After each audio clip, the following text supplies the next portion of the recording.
Hi friends!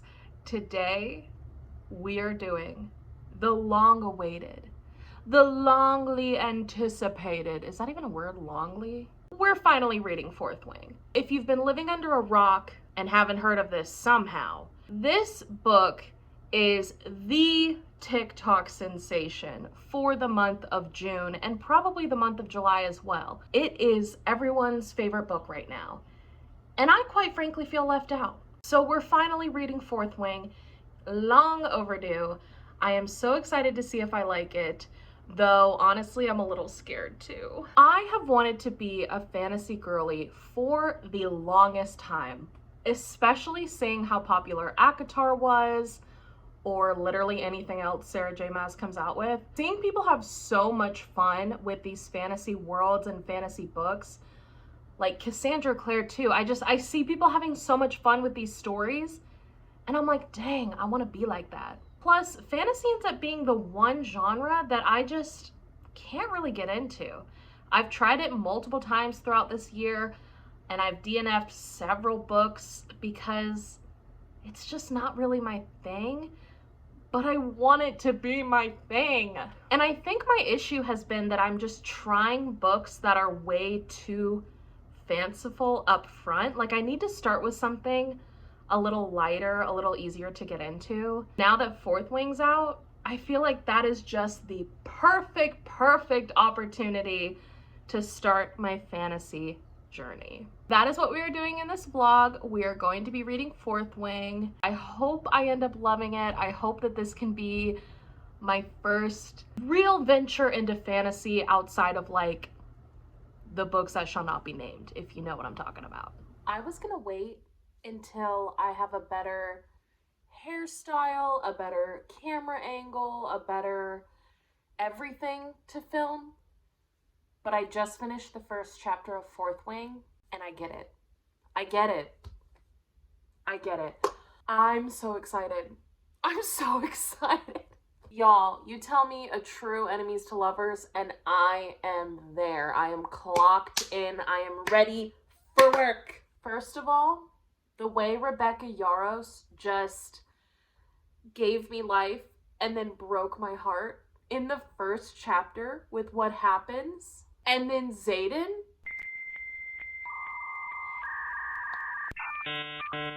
The final line in the last chapter. And, okay, get this. This is gonna be all over the place. I apologize. Not really. Let me tell you something. Okay? I am currently reading the audiobook for Fourth Wing because I have a scribed free trial. And I was like, oh, heck yeah. I'm gonna read it that way because first of all, I love audiobooks. Second of all, it's gonna be free. Third of all, the only other free way for me to read it is through my library. And you already know that the wait at my library is like infinitely long. I was a little like, I was a little hesitant about that. I'm not gonna lie, because I'm like, I'm not much of a fantasy girl. Okay, I shouldn't say that. It's not that I'm not a fantasy girl. It's that I'm very selective with my fantasy. It's like my least read genre, but there are fantasy books that I do like. I just don't like too much world building. I want the story to just start. You know what I'm saying? Like, I don't want there to be too much build up, too much. I get bored. And I'm over it. So reading on audiobook, I was a little nervous because I'm like, okay, it's probably a really long audiobook. There might be some world building that's a little bit hard to follow on audio. We'll see how it goes, right? I've only read the first chapter, but when I tell y'all, I'm hyped. Like, I think the thing about it is that first of all, you're thrown right into the story. Second of all, you're thrown right into interesting characters that are multidimensional, that are diverse, that are funny, and that you care about almost instantly. Like, it's written in a way that's very captivating right off the bat. And in my opinion, that is what books should be. That's what books should be. I am sick and tired of reading books where it takes 5 million years to get to the point. It by Stephen King. That is what books should be like. Just get to the point.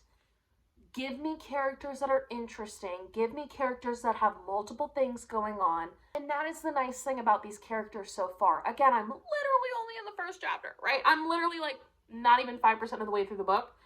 And I've already been introduced to multiple characters that are each individually multifaceted. And a lot has already happened in the first literal chapter. I am really enjoying this. If you can't tell, I am very hype. I was planning on reading more Death Note tonight because I'm also filming that reading vlog at the same time. But now I kind of just want to read more Fourth Wing. I can already tell this vlog is going to be so embarrassing and I'm about to be down bad for Xaden. Like, Okay, bye. It's currently Monday night. It's around like 6:30, which means that I've had this audiobook for less than 24 hours and I'm a third of the way through. It's a 21-hour audiobook and I am a third of the way through. And I did go to work today. I am doing other things. I also did some household chores. Like, I'm definitely doing other things. When I tell you I can't stop listening to this audiobook, I'm loving this so much. I want to binge it. I am loving it so much. And bingeable. I think that's the best way to describe it. It is absolutely bingeable. Before work, I was listening to it while cleaning dishes and doing other things, and I had some thoughts, but I didn't have time to film. So I wanted to go ahead and go over those now. My impressions of like the first third of the book. First of all, the way that Rebecca Yarros handles diversity in this, immaculate. She is able to have these characters that are so multifaceted and so diverse without making them feel other than or feel like they're being included just for the sake of diversity. Like, there's one character, for example, who they were talking about for a brief moment, one of the many people in the Fourth Wing. They were being referred to as they.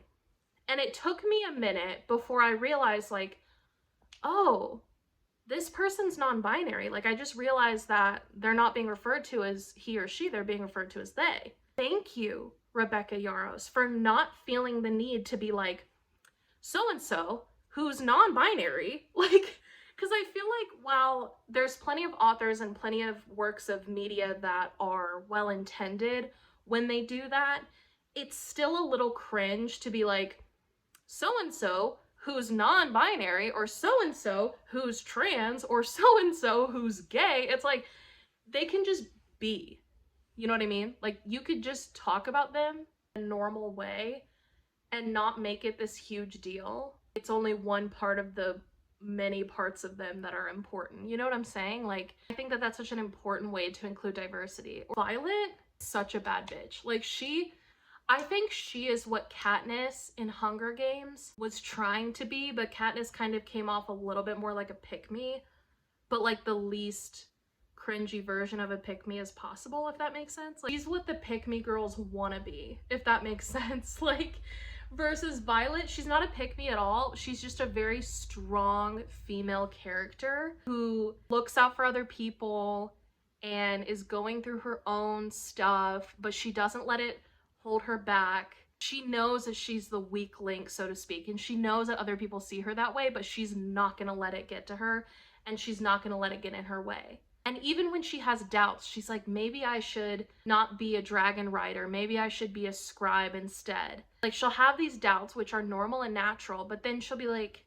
no, I have to do this. I can do this. This audiobook truly could not be coming into my life at any better time. I just finished listening to it on audiobook, and that nearly put me in a reading slump. It was so long, and in my opinion, hot take, it was bad. I honestly took a couple days off from audiobooks. Normally I have an audiobook and a physical book going on at the same time, and I kind of rotate between them. So I'll have an audiobook that I'm listening to for when I do like chores around the house and things like that. And then I'll have a physical book that I can just sit with and take my time with and like read when I just want to read. I'm not like reading while doing other things. I also have a lot of chores that I want to get done this week, so having a really good audiobook to listen to while I'm doing chores that I don't like doing. If you don't listen to audiobooks while doing chores, I'm gonna need you to start doing that, because let me tell you, it makes doing chores so much more enjoyable. Like, I just love listening to a good audiobook and disassociating the act of chores. And I can just be in the story and listen to it and have a good old time. And the next thing you know, the chore's done. I didn't even feel like I was doing a chore. I felt like I was having a good time because I was listening to my audiobook. You know what I mean? I have a lot of chores I need to do this week. I need to dust the apartment. I need to vacuum the apartment. I need to mop. I don't even remember what else. There's several things. I have some loads of laundry to do. Having Fourth Wing to listen to while doing all of that, the timing just could not be better. Definitely gonna be listening to more of that tonight, but that is my update so far.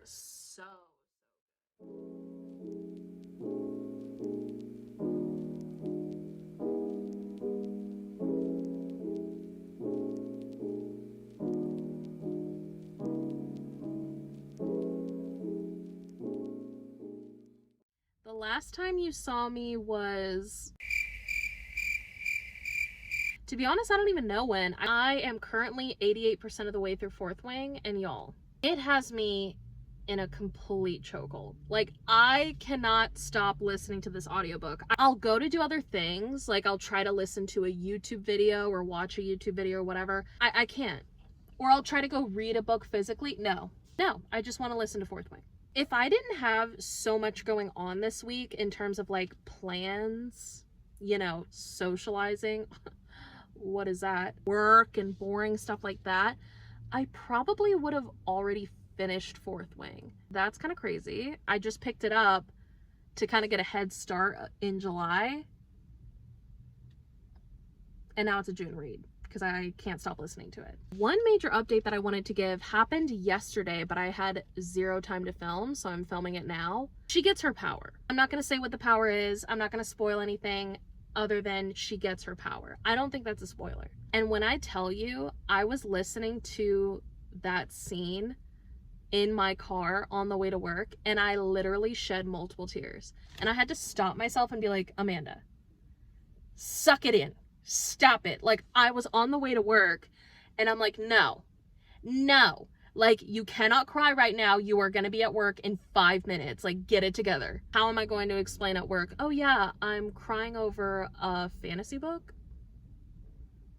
Like, don't mind me. I'm just crying because a disabled baddie finally got her powers in this mythical world that I'm reading about. I don't think the people that I work with would understand. I had to quickly rewind that situation. It had me in my feels because Violet is just such a nice person. She's there for her friends. She's such an empowering, important character. For her to get her power after struggling, like, it's just great. And I just love this book so much. One other thing that I wanted to say as well is that I got to the smut in it, which again is not a spoiler. Like, there is smut in this book. I think if anything, you should know that going into it in case you're not interested in that. The smut reads like fan fiction.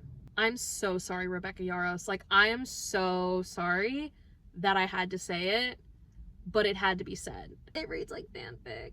Ugh. I'm not a big fan of the smut in this book. I wouldn't say I'm like a super heavy smut reader or anything, but I'm not against smut at all. You know, I'll read some smut, right? I've read plenty. But in this, it just, like, I think it is necessary, but the way it's written, I don't know. Something about it just gives me, like, fanfic vibes. And to be completely fair, that could be the audiobook narrator. Like, it might not read that way if you were to physically read the book. I don't know. It kind of low-key, a tiny bit gives me the ick. Not enough for me to not like the book or not read it or anything. But that is my one critique of the book, that I literally don't have any other critiques. It's still gonna be 5 stars. I don't care.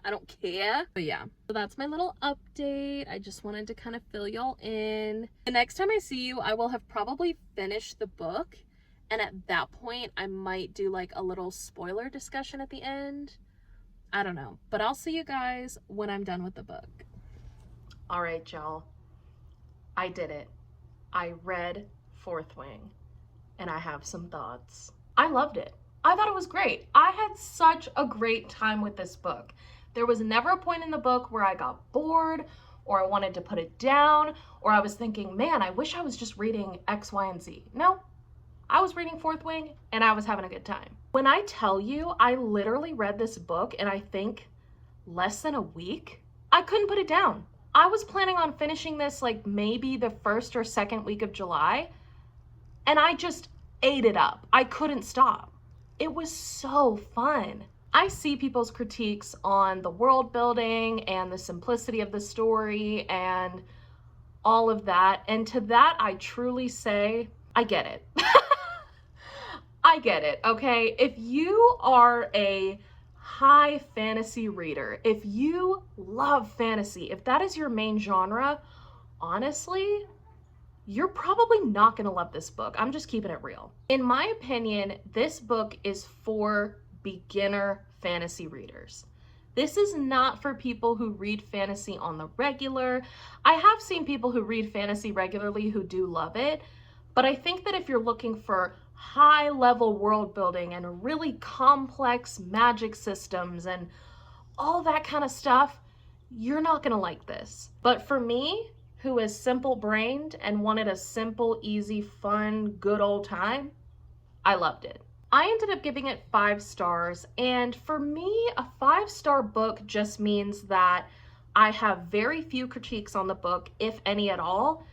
It's something that I'll think about on a regular basis. It's a series that I absolutely want to continue if it is a series book, and it was just a really good time. That for me is a 5-star book. I'm not that picky with 5-star books. I mean, I don't give out 5 stars that often, but like a book doesn't have to be perfect for me to give it 5 stars. And this book is definitely not perfect. Like, I'm sure that if I reread this book in a couple of years after reading more fantasy books, like if I end up reading more fantasy and then I come back to this book, I probably wouldn't give it a 5 stars at that point. But we're not at that point, we're at this point, and at this point I'm giving it 5 stars. And I absolutely will be reading the sequel. You can bet your bottom dollar, baby, okay? I already pre-ordered the sequel with the sprayed edges. We don't even know what the sprayed edges are gonna look like, but I don't care. I need them. Not getting this book in the sprayed edges is genuinely my biggest regret in life. Like, I am upset. Those are my thoughts on Fourth Wing, but let me know what you thought. Did you love it? Did you hate it? Have you read it yet? Let me know. That's it from me. Thank you so much for watching, and I will see you guys next time. Bye.